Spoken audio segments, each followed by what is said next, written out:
श्री शांबे शिवाय नमः। श्री गणेशाय नमः।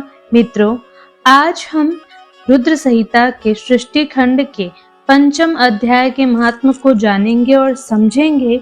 नारद जी का शिव तीर्थों में भ्रमण, शिव गणों को शापोद्धार की बात बताना तथा ब्रह्मलोक में जाकर ब्रह्मा जी से शिवदूत जी बोले, महर्षियों, भगवान श्री हरि के अंतर्ध्यान हो श्रेष्ठ नारद शिवलिंगों का भक्तिपूर्वक दर्शन करते हुए पृथ्वी पर विचरने लगे। दिव्यदर्शी नारद जी भूतल के तीर्थों में विचर रहे हैं और इस समय उनका चित्त शुद्ध है, ये जानकर वे दोनों शिवगण उनके पास गए। वे दोनों शिवगण शाप से उद्धार की इच्छा से आदर पूर्वक मस्तक झुकाकर भली भांति प्रणाम करके मुनि के दोनों पैर पकड़कर आदर पूर्वक उनसे कहने लगे। शिवगण बोले, हे मुनि, आपका अपराध करने वाले हम दोनों शिवगण हैं, ब्राह्मण नहीं। राजकुमारी के श्रीमती के स्वयंवर में आपका चित्त माया से मोहित हो रहा था। उस समय परमेश्वर की प्रेरणा से आपने हम दोनों को श्राप दे दिया। वहां कुसमय जानकर हमने चुप रह जाना ही अपने जीवन रक्षा का उपाय समझा। उन दोनों गणों के द्वारा भक्ति पूर्वक कहे गए वचनों को सुनकर पश्चाताप करते हुए देवर्षि नारद प्रेम पूर्वक कहने लगे, आप दोनों महादेव के गण हैं और सत्पुरुषों के लिए परम सम्माननीय हैं।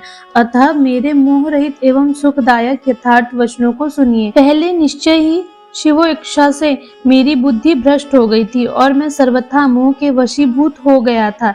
इसलिए आप दोनों को कुबुद्धि वाले मैंने श्राप दे दिया।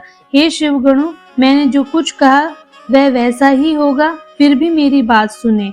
मैं आपके लिए शापोद्धार की बात बता रहा हूँ। आप लोग आज मेरे अपराध को क्षमा कर दे।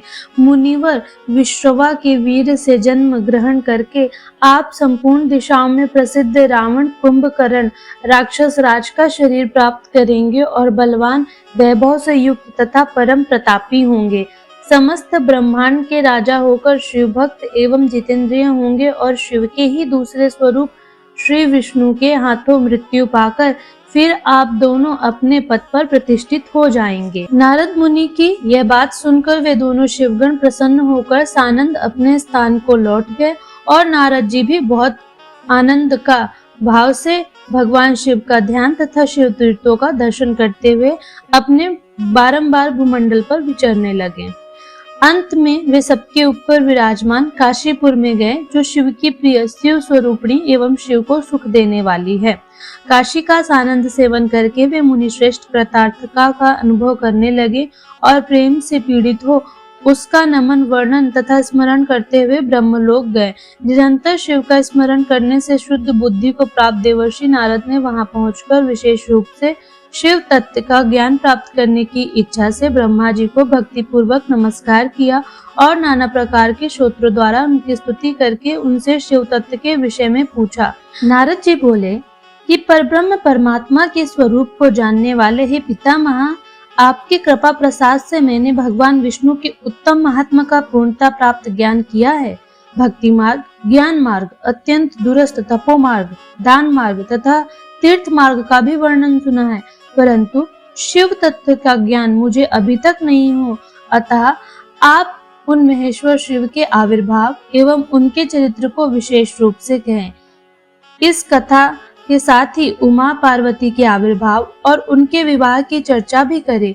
उनके गृहस्थ आश्रम और उस आश्रम में की गई विशिष्ट लीलाओं का वर्णन करें।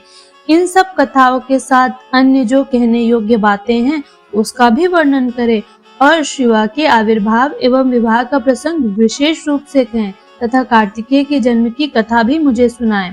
पहले बहुत से लोगों से मैंने ये बातें सुनी हैं, किंतु तृप्त नहीं हो सका हूँ, इसलिए आपकी शरण में आया हूँ। आप मुझ पर कृपा करें। यह अध्याय यहीं पर समाप्त होता है। इसके अगले अध्याय में, अगले वीडियो में हम जानेंगे किस प्रकार से ब्रह्मा जी ने अपने पुत्र नारद को शिव के आविर्भाव की कथा सुनाई है। जो लोग भी चैनल पर नए हैं, कृपया करके चैनल को सब्सक्राइब कर लें इसी प्रकार के शिव पुराण की कहानियां जानने के लिए। मैं मिलती हूँ आपसे अगले वीडियो में, तब तक के लिए हर हर महादेव।